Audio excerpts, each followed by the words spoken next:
So,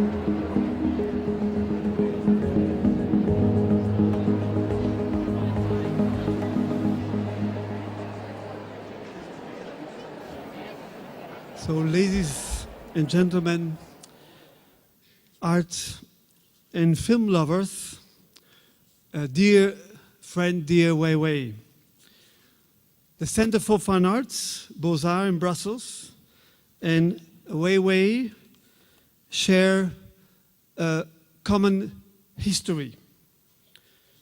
More than a decade ago, we started a journey that began in Beijing, Brussels, and Europe. Yet it's not cities, nations, nor continents that are the main characters in our narratives. Key in our endeavor is the search for common ground, for shared human values in a global world.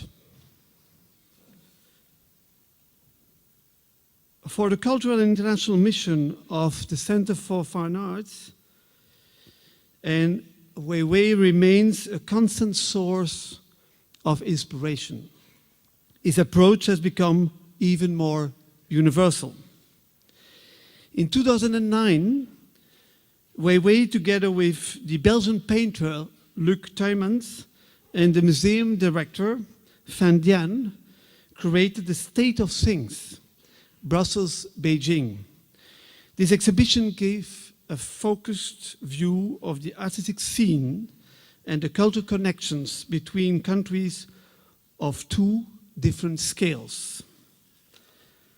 The State of Things was the contemporary counterpart of the heritage exhibition, The Forbidden Empire, visions of the world by Chinese and Flemish masters in the Forbidden City in Beijing and the Center for Fine Arts in Brussels. That's what the contemporary masters like Ai Weiwei do. They give us a strong vision of our world. Just before the opening in Brussels, in August 2009, Ai Weiwei was arrested and brutally attacked. His selfie from when he was arrested, reflected in the mirror of an elevator, traveled the world via Twitter. Because of these events, the State of Things took an extra meaning. What are the state of things today? Not only in the art world, but also in the ever-changing world in which we all live in. Art that reacts to changing realities. Art that documents facts. Art that acts through images, because political involves the people. The State of Things was never meant to be a one-way journey. It was crucial to organize the exhibition in both cities, so that the contemporary world views could resonate within the different cultural backgrounds. It demanded cultural diplomacy on the highest level. Culture and the arts can indeed serve as a strong form of soft power. Culture connects people with different backgrounds. Culture celebrates differences, and cultures show us the outlines of global citizenship. Cultures give us a moral compass. The world is in a constant flux, and BOZAR will continue to stimulate cultural collaboration and artistic co-creations between European and Asian artists, and to explore universal narratives that stimulate exchange and mutual understanding between East and West, North and South, and all points in between. The result of 1,000 hours of shooting by 12 film operators, Human Flows focuses on the essence on what it means to be a migrant. Human flows even includes the perspective of an astronaut, looking down on the Earth. Only when we take this broader perspective and the same time to see the people behind the figures, not only their misery, but even more their beauty, their happiness, and their dreams for a brighter future, only then we can feel, think, and act properly. So we, as an European community in the making, we, as global citizens in the making, citizens that value human rights. Human flow is a sincere document humain. It's the work of a true artist who has been restricted in his personal freedom of movement and thus appreciates the value of having a passport. Human flow resonates with a large part of BOZAR ongoing artistic program, such as the film Focomare, the installation A Lighthouse for Lampedusa, our annual Difference Day, and the Mahmoud Darwish Chair founded here at BOZAR, all of which showcase artistic creation that examines the interacts with the actual questions related to migration and solidarity, living and creating in exile or being part of diaspora. Hopefully, human flow will resonate within each of us here tonight. And I wish you a very, very thought-provoking and inspiring evening. Thank you.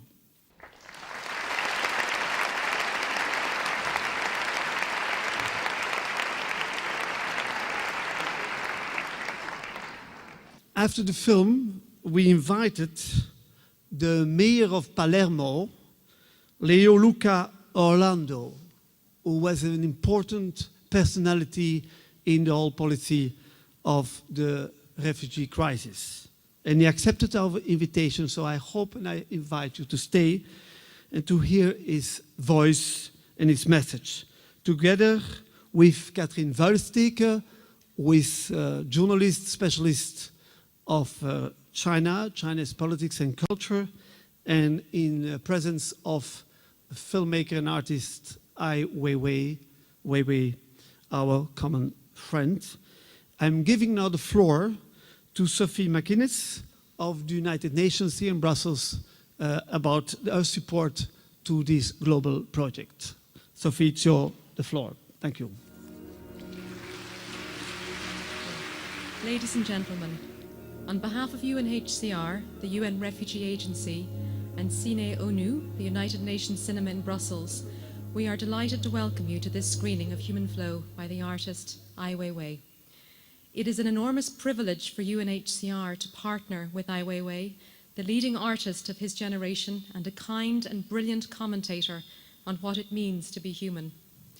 His work is known worldwide, and his focus on issues of concern to UNHCR will help raise awareness about the experience of refugees and the common humanity which binds us all together. UNHCR's hope is that all those who watch this film will connect emotionally with it and will feel inspired to do all they can to improve the lives of refugees. Here in Brussels, officials, states and organisations are working to try and put in place better arrangements to respond to the needs of those who need international protection. The discussions are difficult and highly political, but progress must be made. Human flow may not provide the answers to solving the current global refugee crisis, but it clearly tells us why we must find those answers. We hope that among the key influencers in the room this evening, those with power to effect change will be moved to do more for refugees. Thank you very much.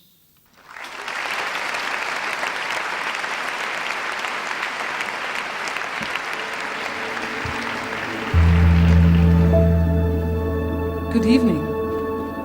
We're of course extremely happy to see so many of you tonight.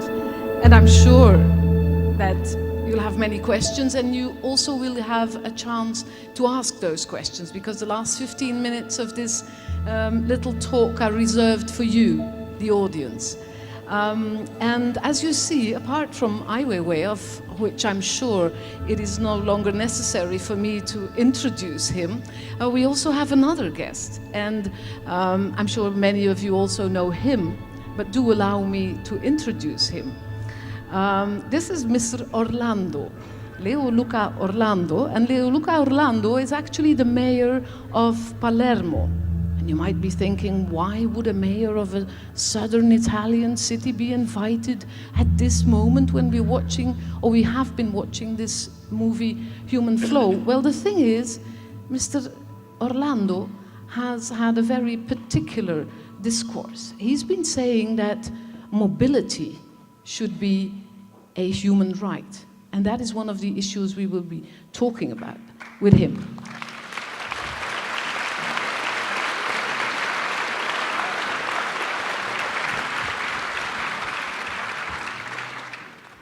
And this was not even the only thing which actually was important for him politically. He became a mayor, he became a councillor at the moment when actually Palermo was known as a city of Cosa Nostra, of mafia people. And then he changed it into a city where refugees are being considered as inhabitants of Palermo. And so maybe we'll just start with, maybe you could explain us why you think mobility should be a human right. I wish, first of all, to say thanks for this invitation and for your attention. And I wish to tell you that Palermo was the capital of the mafia. It means that the mafia governed the city of Palermo. And the mayor of Palermo before me were normally friends of mafia boss. I must be honest, there was one that was not friend of the mafia boss. He was the mafia boss. You can understand what a terrible change we have lived and will live. This year Palermo is capital of the culture, and we will host in June Manifesta 12. We have changed, passing from the capital of illegality to the capital of the law, but for us it's not enough the law. We are for the rights.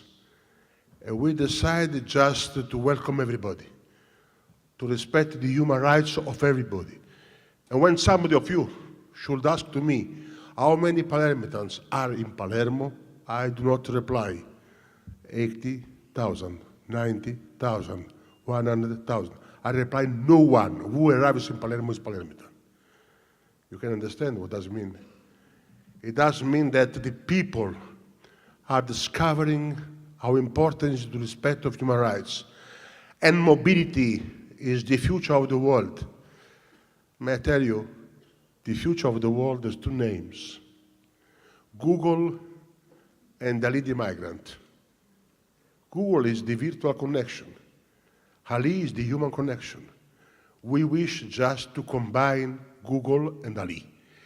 And if somebody says, but why do you welcome the migrants? I say we welcome the migrants because they remember us our human rights. Not their, our human rights. They remember our human dimension of life.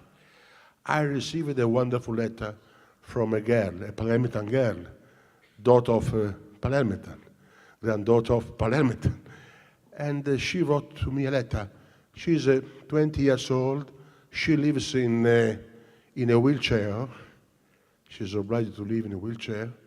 She wrote to me a letter. Mr. Mayor, thanks. Since you welcome the migrants, I feel less different, more equal, more normal. To welcome the migrant is one way to stress our respect of human rights. And when some Palermitan says to me, Mr. Mayor, it's not correct that the migrant have a job. I have no job. I say, have you seen? You needed the migrant to remember that even you have the right to have a job. And recently, a doctor being for 4 years illegal, no human beings is illegal, was not able to overpass the examination in university, and he delayed 4 years the degree of doctor. Then he became doctor. He was a migrant coming from Palestine, and now he got, after competition, he got a job in a Palermo hospital. And I send a message, congratulations to Dr. Adam Davasha, who have stolen a job to a Palermitan doctor, not expert and supported by corrupted politicians. We need the migrants to discover our human rights. And if you feel what happens in Palermo, Palermo is exciting and safe today. Yes, exciting and safe. Exciting, because we have just a dimension of different cultures, just like a mosaic of people living together. I normally say that in Palermo, the dog, the cat, the mouse work together. But it's even safe. When some Muslims arrive in Palermo, could be dangerous, the Muslims living in Palermo, feeling Palermitans, call the mayor called the police. They defend their city. I probably think that it doesn't happen in the Palais in Paris. I don't know if it has happened around Brussels. When the migrants are considered just not human beings, and when they see somebody arriving that could be dangerous, they close their eyes. No one called the mayor, because they don't feel their city. So the main way to security is to welcome the people. Thanks. Thank you.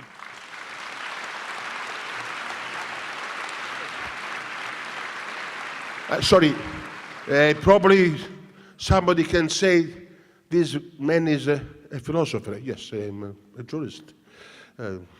It's not, I'm doctor honoris causa in German philosophy, but I'm a jurist. But I'm a politician. I am always elected and re-elected saying what I'm saying now. So please, if you meet some silly politicians saying that in the stomach of a human being there is intolerance, tell him my name is wrong. In the stomach of a human being there's no intolerance. The intolerance is the ill mind of somebody on the portfolio of somebody else.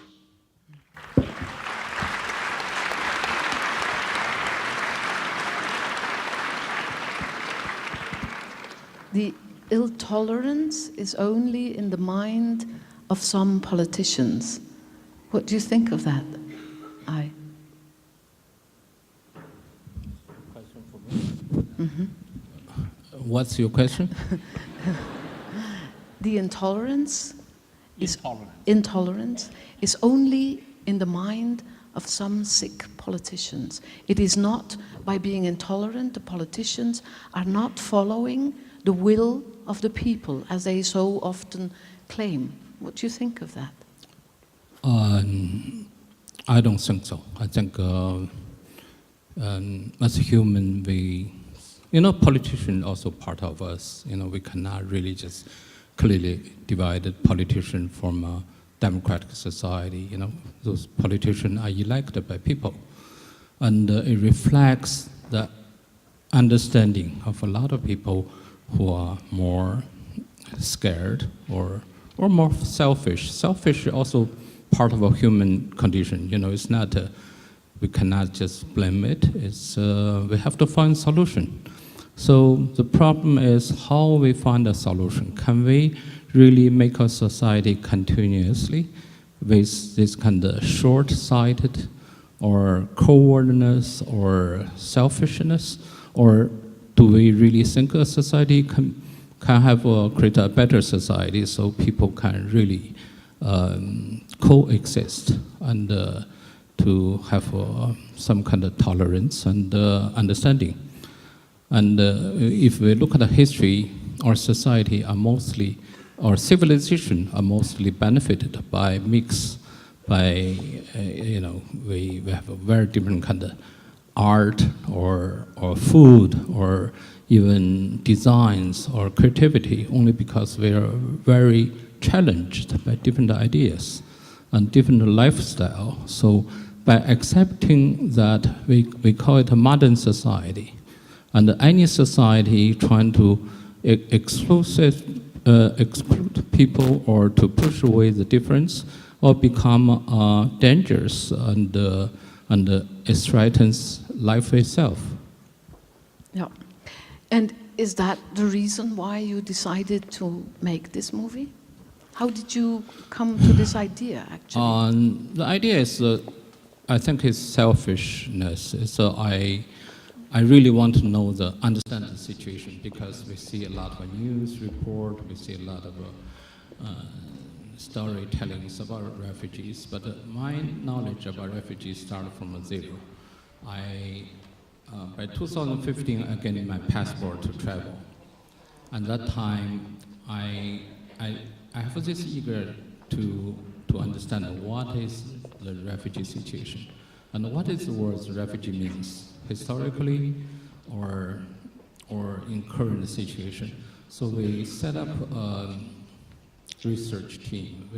We start to travel. We start to document what we have seen, and gradually we have an idea to make a movie. But of course, I never imagined I would have a movie to show in the theater, to have an audience like such huge audience to look at. But at the beginning is to document, it's very much like leave some evidence for our time, and to give myself an understanding of the situation.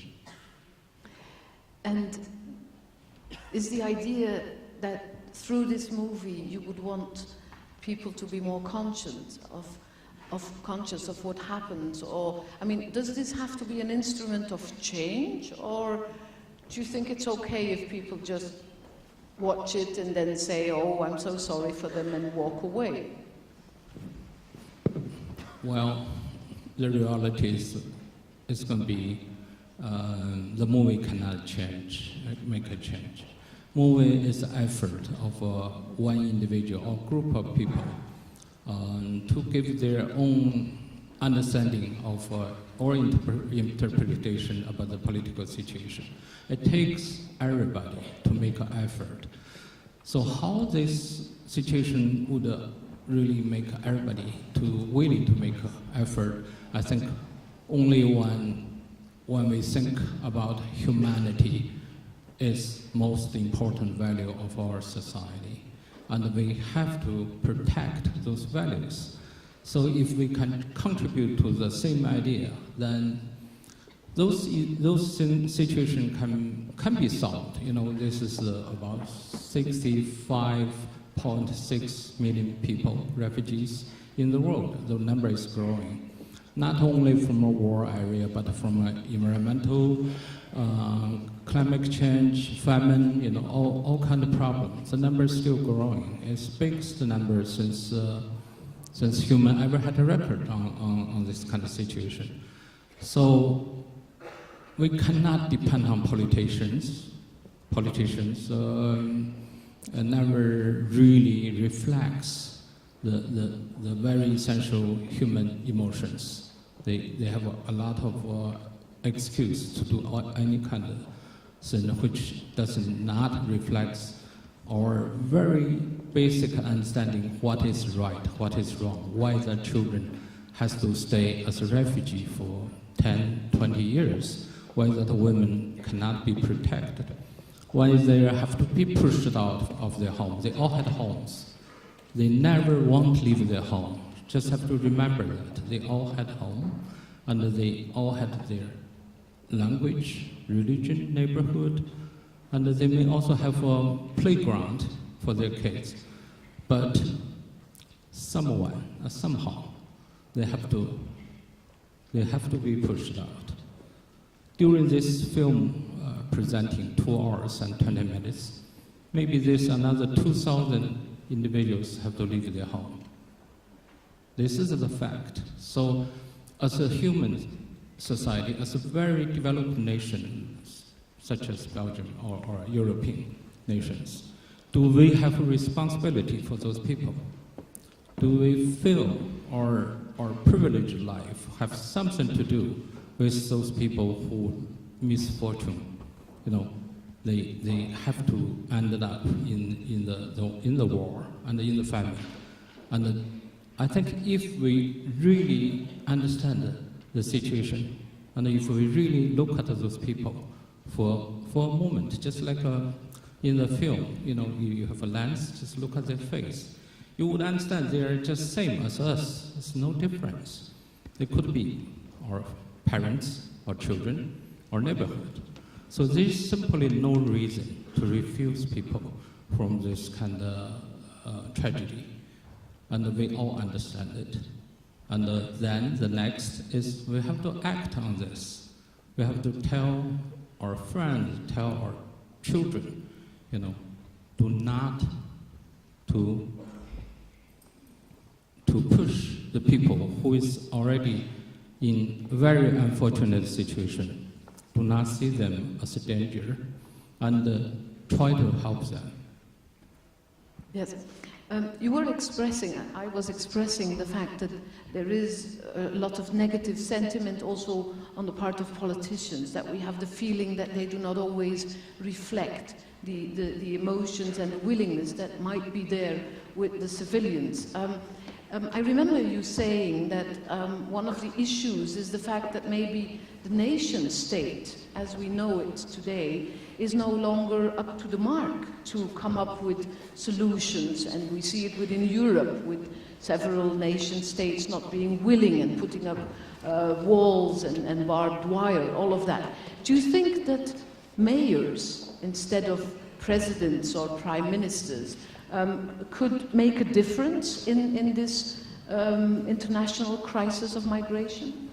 First of all, I wish to say that it's a shame to have necessity to repeat that the migrants are human beings, because we forget that migrants are human beings. If they are human beings, I refuse the humanitarian approach. When I am in front of human beings, I have to respect human rights, not to have a humanitarian approach. You understand the difference. When I meet a doctor, I don't ask a kiss. I ask to respect my right to live. When I meet a migrant, I am not to kiss him. I have to respect his right to decide where to live. Because mobility is human right. Therefore, we have approved the Charter of Palermo, la Charte de Palermo. For nous, la mobilité, for us, mobility is a human right. No one can be condemned to live where the parents let him be born. It's a human right. And of course, it is a stress for our traditional opinion. Let me repeat Google and Ali. Google and the leading migrants. When we speak about the combination between Ali and Google, may we repeat the whole idea of the state as a closed space? What is the state for Google? What is the state for Ali the migrants? May we repeat the whole traditional idea of identity? What is the identity for Google? What is identity for Ali? Sure does not come from the blood. Sure does not come from the blood. Identity is an act of decision. I am not Sicilian because I was born in Sicily. I am not Sicilian because my father and my mother were Sicilians. I am not Sicilian because I have Sicilian blood. Tonight I have to ask to some hematologist the difference between my blood and the blood from people from Bangladesh. But tonight, I have no time now. I am Sicilian because being born in Sicily, I decided to be Sicilian. Being born in Sicily, I could decide to be French and Jewish, German and Hindu. Identity does not depend on the blood. Identity is a supreme act of freedom. It is the reason for which Google and Ali are, of course, in the same path. Homeland, what is the homeland? Is an anagraphic condemnation. The homeland is where I was born. No, no. I decide my homeland. I was born in Italy, and I decide to have Italy as homeland. But being born in Italy, I could decide to have Morocco as my homeland. We need to use and respect the freedom of human beings. What about the mayors? Of course, the mayors, they touch the people. Every day they are in front of the daily problems. And can I tell you, we organize a network of mayors. I am one of the founders of the Global Parliament of Mayors. 100 mayors. We started in Rotterdam, Amsterdam. This year we were in Stavanger in Norway. We are 100 mayors, and we meet, and we try just to communicate our best practice. How is possible to welcome people to be able to have security in the cities? And we have to say thanks to migrants, say thanks, because they remember us, our human rights.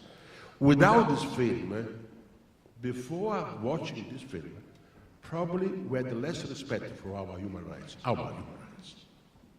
not their, our. After this film, we have to say thanks to Ai Weiwei.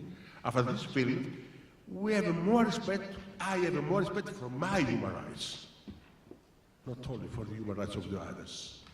This is the reason for which I say thanks to the migrant, but I say to the migrant because they help us to discuss about 3 different issues that normally are divided.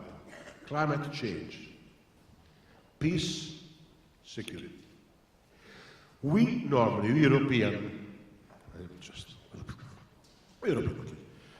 we Western people, when I say West people, I feel sick. Anyway, we Europeans divide climate change, peace and security. This is a group of people taking care of climate change. There is another social group taking care about peace, organizing a demonstration and sitting in front of some members. There is a third group taking care of security, going to the chief of police just to ask legality. Thanking the migrant, climate change, peace and security, we need just to counter together. Who are the victims of climate change? People living in Belgium? People living in Sicily? People living in Sweden? The first victims of climate change are the refugees. The first victims. Who are the first victims of the war? We living in peace? Or the refugees trying to live, just living the war? Security. We speak about our security. May I ask you what about security of the refugee? Who is taking care of security of human beings who are called the refugee? And we have a system, a European legislation that is criminogenic, does produce crimes, does produce organized crime. Because if I have no residence permit, I am obliged, of course, to work, to have a job in black. I cannot protest if the owner of my apartment asks too much. I cannot protest if somebody will ask to my wife or to my husband to be prostitute, because otherwise the criminal can call police. So we are in absurdity. The criminal use European legislation just to violate the human rights and to oblige the persons to respect their law of strength. But speaking about that, about this condition, I think that one day we will have a second trial of Nuremberg. we will be processed for genocide. Don't forget. Just like the Nazi fascist genocide. My life changed when I personally met the migrants. And I've seen the face of my granddaughter, the face of my brother, the face of my wife killing to live. And it looks like the stories in Dachau and Auschwitz. But our grandfather would say we did not know. We cannot say, thanking even Ai Weiwei, we did not know. After this film, nobody can say we did not know. It's the reason for which I think that Palermo is trying to stay outside from this criminal situation. And let me say, for us, who have been the capital of the mafia, of the criminals, to be the capital of culture of human rights is a terrible, wonderful project. And we are living this time. We are living this time. Therefore, our proposal is to abolish the residence permit in name of human rights. And I think that I spoke too much. But probably you have wrong opinions about Palermitans. You think that Palermitans do not speak omertà, the law of silence. No, say that you met a Palermitan who spoke too much, me. And I say, just to tell you the message, Palermo is a city. I was the mayor of Palermo the first time elected in 1985. I was a child. I've been 60 times elected mayor of Palermo. And I feel the sensation to be something like a person who is sharing, communicating to you the sentiments, the values of the Palermitans. And therefore, I am proud to be the mayor of Palermo, where a young, very simple priest, Catholic priest, very close friend of mine, was killed by the mafia because he pretended the school for the children. And the mafia boss had more fear for a normal, simple priest pretending the school for the children than for the weapons of the police, than for the sentences of the justice system. And he was killed. And the Pope has decided to let him be sent, probably to let us forget too many bishops, too many cardinals who were corrupted and were in complicity with the mafia bosses. I'm Catholic. Therefore, before speaking against the imam who are terrorists, I have to speak against the bishop Catholic who are mafiosi. Then I can speak against the imam. But before I have to speak about people sharing my identity. And I'm proud to be the mayor of Palermo, where Don Pino Puglisi was born, but I am at the same time proud to be the mayor of the city who organizes every year organizes the biggest, the largest gay pride in Southern Europe. Human rights. Yeah. Thank you.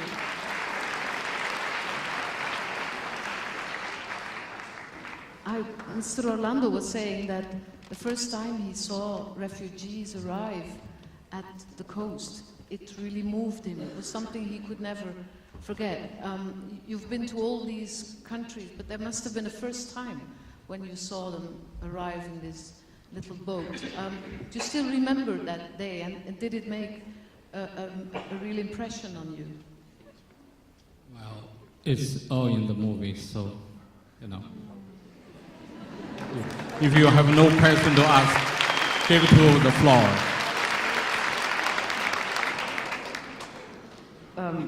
Do allow me to ask then another question, namely, you've been working So ask 2 questions, okay. You've been working in China for a long time in a completely different political and cultural context. How was it difficult for you to adapt yourself? Do you work in a different way? I don't have to adapt myself. Human rights is everywhere, you know. One place human rights being violated is disaster for anywhere.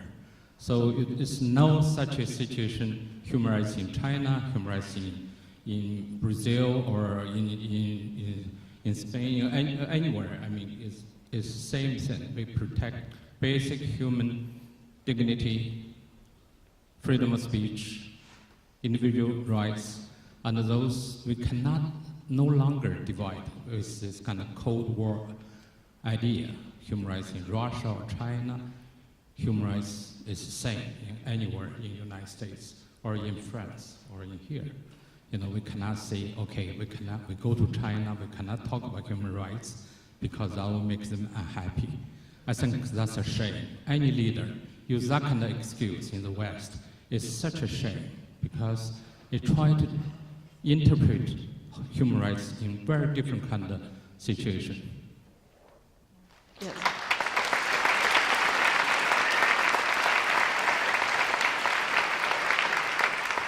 I think I will follow up on your suggestion and first of all see if there are any questions in the audience that people would like to ask. And if there would be people at the back of the audience, I would have to ask them to come forward because our microphones might not be able to travel that fast. We have someone there.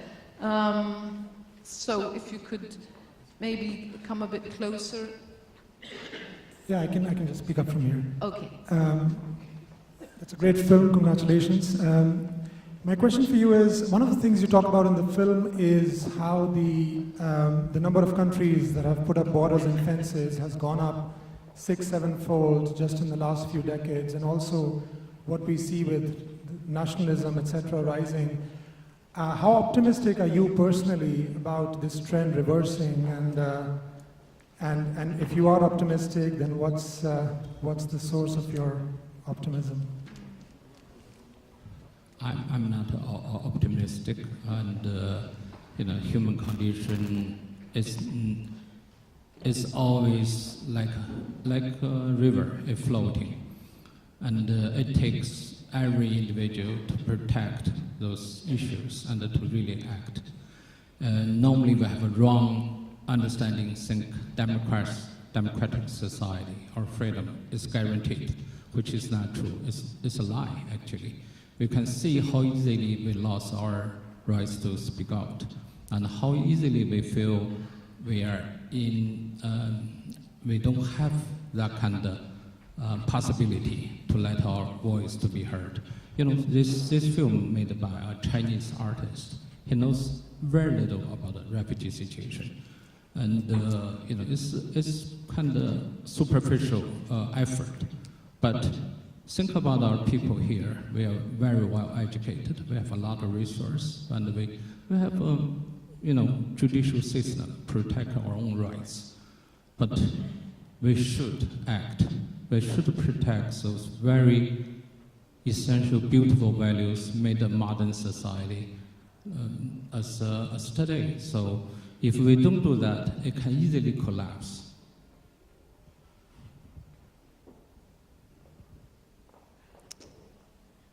Yes, I see another question there.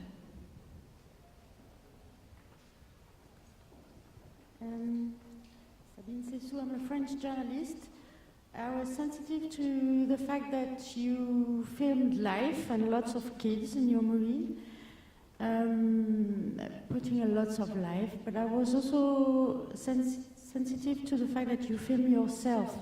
Can you explain us your decision to film yourself in the middle of all these different contexts? My image in the film is later. It's not from the beginning. We never decided to put myself in there. Only during the editing, the editor think that's a good idea because we don't have this kind of narrative in this film. But if we don't have myself as structural element in there, the film become like maybe like a historical channel or something to talk about this kind of something in the past. But to add this myself in is very honest approach, because this is really from one person, one individual who who I used to say is like in this Belgium, you have this little story about Tintin or Ding Ding travels around the world. So I'm a little bit more acted like that person to show what is in this world and which is important approach. Yes.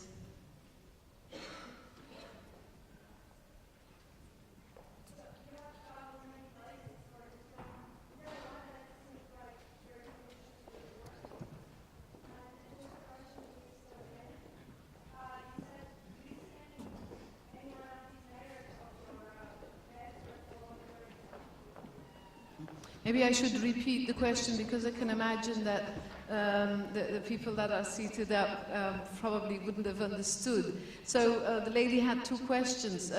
She was wondering, of all the 23 countries you traveled, that I traveled, whether there was one place or one country, one situation which he thought was more touching and stressful and sad in a way than others.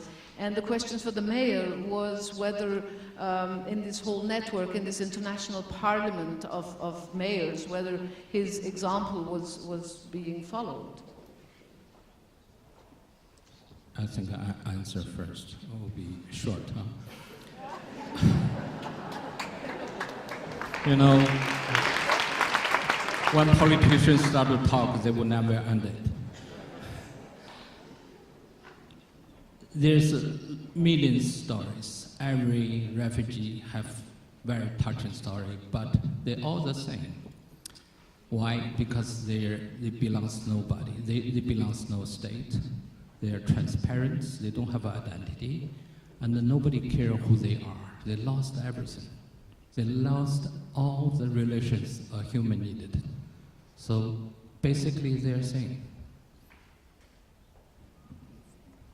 Just to say, this global parliament of mayors, we are 100 mayors, including, of course, Rotterdam, Amsterdam, Den Haag, Stavanger, Oslo, Stockholm, Paris, Montpellier, Madrid, Barcelona, Palermo, Antalya, Cape Town, Mexico City, Rio de Janeiro, Buenos Aires, Atlanta, Denver, Minneapolis, Los Angeles. I mean, 100 mayors from all over the world, Abidjan, Amman.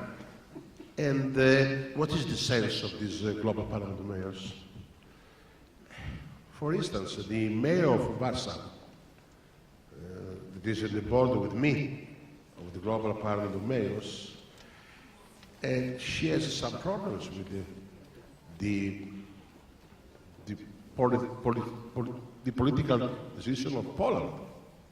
But she says, being in connection with you, I can avoid to be the copy of the national government of my country. So we are just trying with these relations between the mayors to improve the respect of human rights when we speak about the migrants. Because if the mayor of a city in a country that is against the migrants, of course, if he remains alone, is not so strong. If he can say we are a network of other mayors, probably speaking about the crazy mayor of Palermo, who is just saying terrible things, probably it's probably for them not to be something like the copy of the Polish national decision. In any case, my opinion is that it will be not easy to be free from the residence permit. Residence permit is the new slavery, the new death penalty. It was a long way to be free from death penalty. Imagine the Vatican abolished the former death penalty only in 2001. The Vatican could not make part of the European Union for reasons connected with the right to live.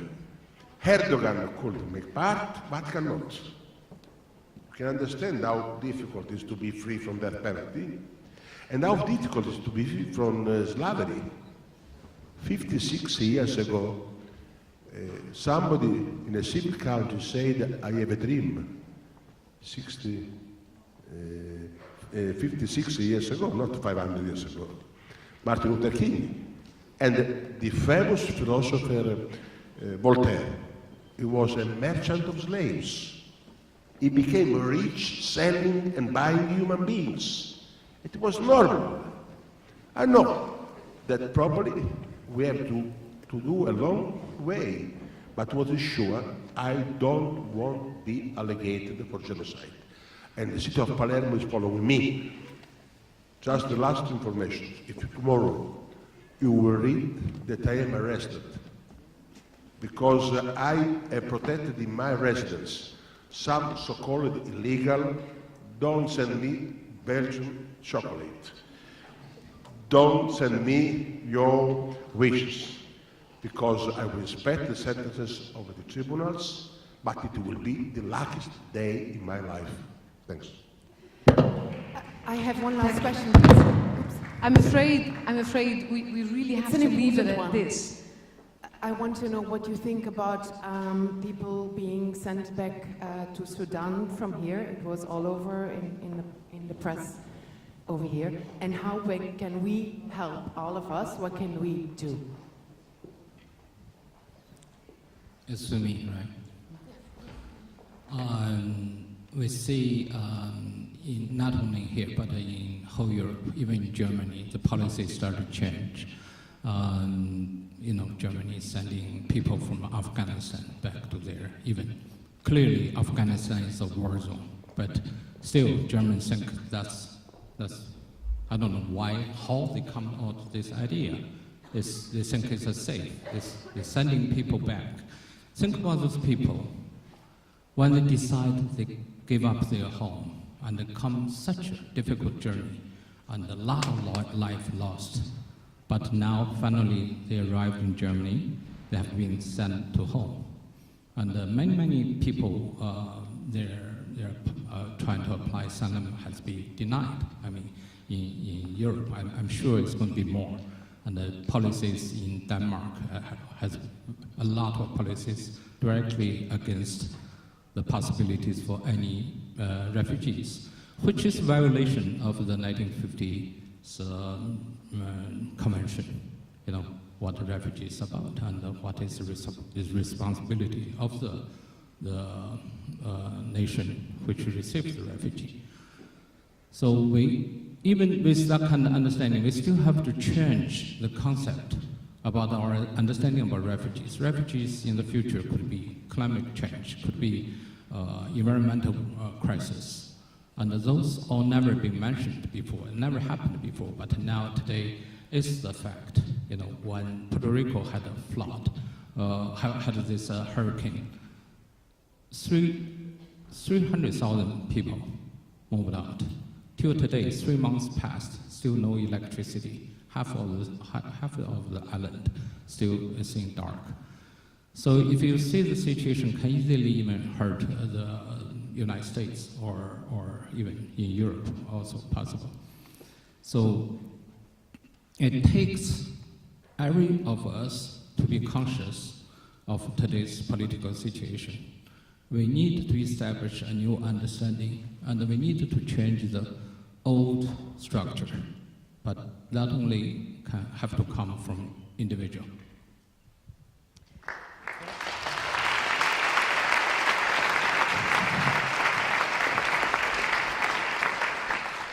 Thank you very much. I'm afraid we'll have to leave it at this. I think you were a great audience. Thank you for being here. Thank you, Ai Weiwei, and thank you, Mr. Orlando, and I hope you enjoyed. Thank you.